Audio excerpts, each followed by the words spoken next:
ऐसी सेल जिसमें प्रोटोप्लाज्म ना हो वो सेल थियरी का एक्सेप्शन होगा, और वो एक्सेप्शन है viruses, option C. Question number 2, which one of the following are intracellular obligate parasites? इसमें से कौन कोशिकाओं के अंदर जाकर के परजीवियों की तरह जीवन व्यतीत करता है?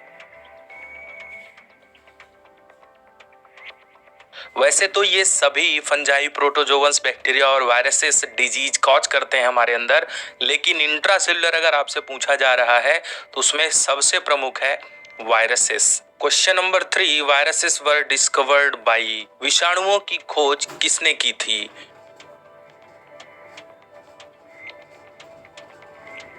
Option C, D Ivanovsky.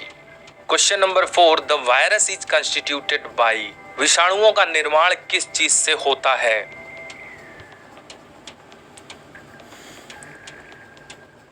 तो आपको पता होगा वायरसेस में डीएनए या आरएनए होता है और प्लस प्रोटीन उनके चारों तरफ पाया जाता है, तो option A protein and nucleic acid. Question number 5, viruses can be considered as living because they, विषाणुओं को सजीवों और निर्जीवों के बीच की कड़ी कहा जाता है, तो उनके अंदर ऐसा कौन सा लक्षण है जिसके कारण उन्हें सजीव माना जाए? Option C, carry out metabolic activities. Question number 6, virus replicates on, विषाणु हमेशा कहाँ रेप्लिकेशन करते हैं, मतलब अपनी संख्या दोगुनी करते हैं? तो ऑप्शन बी सही हो जाएगा, living tissue. Question number 7, viral envelope is known as, विषाणुओं के चारों तरफ जो इन्वेलप होता है उसे क्या कहते हैं? Option B, capsid.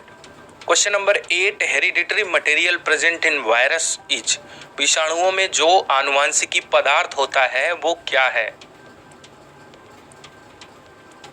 बहुत ही इंपॉर्टेंट क्वेश्चन है और कई बार लोग इसमें कंफ्यूज होते हैं क्योंकि उनमें आरएनए, डीएनए कुछ भी हो सकता है, लेकिन कभी भी दोनों साथ नहीं होता है, तो इसलिए ऑप्शन सी होगा, डीएनए और RNA. Question number 9, genetic material of 5x174 bacteriophage is, इस विषाणु का आनुवांशिक पदार्थ क्या है?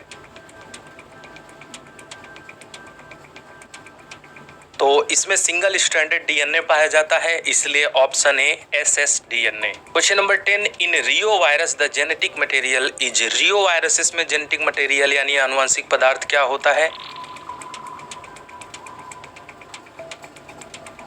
रियो वायरसेस में डबल स्ट्रैंडेड डीएनए होता है, इसलिए option B DS DNA. Question number 11, which one of the following is false, इसमें से कौन सी लाइन गलत है? Most plant viruses are RNA viruses, सही है। Most animal viruses are DNA viruses, ये भी सही है। TMV has double stranded RNA molecule, ये गलत है क्योंकि टोबैको मोज़ेक वायरस में सिंगल स्ट्रैंडेड आरएनए मॉलिक्यूल होता है, डबल नहीं, तो ऑप्शन सी सही होगा।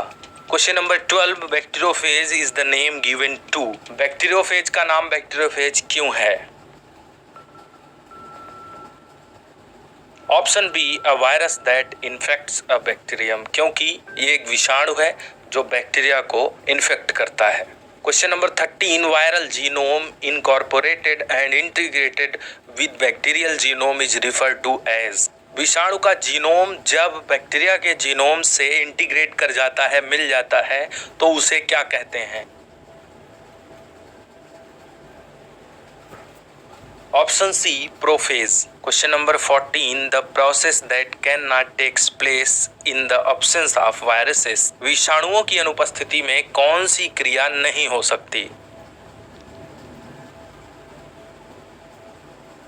ऑप्शन डी, ट्रांसडक्शन, क्योंकि वही यानी बैक्टीरियोफेज ही हैं जो बैक्टीरिया में सेक्सुअल रिप्रोडक्शन का काम करते हैं। Question number 15, during which phase of their replication the bacteriophage release lysozyme, अपने रेप्लिकेशन की किस फेज में बैक्टीरियोफेज लाइसोजाइम एंजाइम रिलीज करता है, मतलब छोड़ता है?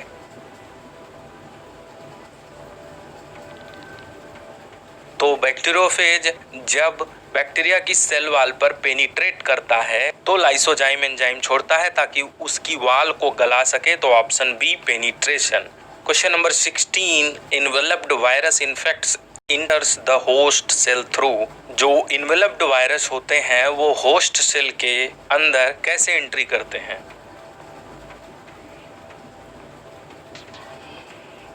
ऑप्शन बी डायरेक्ट पेनिट्रेशन के द्वारा। क्वेश्चन नंबर 17, इंटरफेरॉन क्या है? आपको पता होगा इंटरफेरॉन सेल्स के द्वारा एक तरल पदार्थ छोड़ा जाता है, उसे इंटरफेरॉन कहते हैं, और ये तब निकलता है जब सेल्स पर कोई वायरस इन्फेक्ट करता है, तो option A antiviral. Question number 18, chemically interferons are. रासायनिक रूप से इंटरफेरॉन्स किस चीज के बने होते हैं? ऑप्शन सी ग्लाइकोप्रोटीन्स के।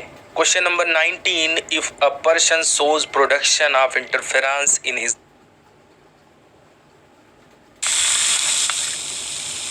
तो फिर कौन कौन आ रहा है आज? वही अपना gang. His body, the chances are that he has got an infection of। यदि एक व्यक्ति में इंटरफेरॉन्स की मात्रा बढ़ जाए तो उसे इनमें से किसका इन्फेक्शन हो सकता है? आपको पता होगा इंटरफेरॉन्स वायरस के खिलाफ ही निकलते हैं सेल्स के द्वारा, तो टिटेनस हो नहीं सकता क्योंकि बैक्टीरिया से होता है, रिंगवर्म फंजाई से होता है, मलेरिया प्रोटोजोअन्स से होता है, और मीजल्स वायरसेस से, तो option D measles. Question number 20, viroids have. Virus से छोटे होते हैं वायरॉइड्स और इनका जेनेटिक मटेरियल पूछा जा रहा है, तो इनमें केवल सिंगल स्ट्रैंडेड आरएनए होता है और प्रोटीन की कोट नहीं होती चारों तरफ, तो ऑप्शन सी सही हो जाएगा, SS RNA not enclosed by protein coat. Question number 21, prions are also known as. Prions को और क्या कहा जाता है? Option C slow viruses. Question number 22, vertical transmission of viruses in human is through. मनुष्य में वायरसेस का वर्टिकल ट्रांसमिशन किसके द्वारा होता है? सबसे पहले वर्टिकल ट्रांसमिशन क्या है? जब एक पीढ़ी से दूसरी पीढ़ी में विषाणुओं को पहुंचाया जाता है तो उसे वर्टिकल ट्रांसमिशन कहते हैं, और पीढ़ी बनाने यानी बच्चा पैदा करने का काम माँ का होता है, इसलिए यहाँ पर फादर की बात होगी नहीं, मदर की होगी, तो option B placenta of mother. Question number 23, provirus is. Provirus या प्रोफेज दोनों एक ही चीजें हैं, तो प्रोवायरस क्या है ये पूछा जा रहा है आपसे। Option D integrated viral genome है। जब होस्ट के डीएनए से वायरस का डीएनए इंटीग्रेट हो जाता है तो उसे प्रोवायरस या प्रोफेज कहते हैं। Question number 24, prions are infectious agents associated with mad cow disease, these are. यहाँ दो क्वेश्चन आपको मिल जाएंगे। सबसे पहले प्रियॉन्स से होने वाले रोग का नाम मैड काउ डिजीज, और प्रियॉन्स मुख्य रूप से किस चीज के बने होते हैं ये आपसे पूछा जा रहा है,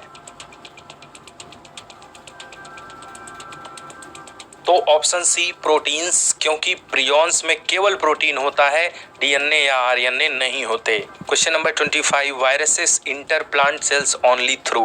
विषाणु पौधों में केवल किसके द्वारा पहुंच सकते हैं? ऑप्शन ए वुंड्स के द्वारा यानी चोट के द्वारा। Question number 26, HIV is a member of group viruses called. HIV virus किस ग्रुप का मेंबर है? ऑप्शन डी रेट्रोवायरसेस का। Question number 27, which one of the following viruses contain both DNA and RNA.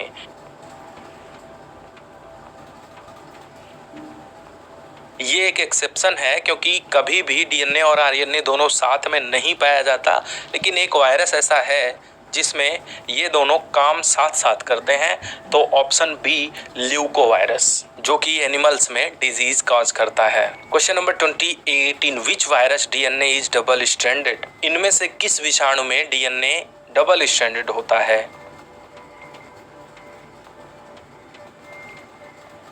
तो एक ही वायरस है जिसमें DNA double stranded होता है और वो है हेपेटाइटिस बी का virus, option B. Question number 29, which one phage is parasitic on E coli bacteria? इसमें से कौन सा फेज, कौन सा वायरस ई कोलाई बैक्टीरिया पर पैरासिटिक होता है? तो आपको पता होगा बैक्टीरिया को इन्फेक्ट करने वाले फेजेस को बैक्टीरियोफेज कहते हैं, लेकिन यहाँ स्पेशली ई कोलाई बैक्टीरिया की बात हो रही है, तो ऑप्शन सी कोलीफेजेस सही हो जाएगा। Question number 30, the shape of poliomyelitis virus is? हमको पोलियो रोग पहुंचाने वाले वायरस का शेप कैसा होता है? ऑप्शन सी क्यूबॉइडल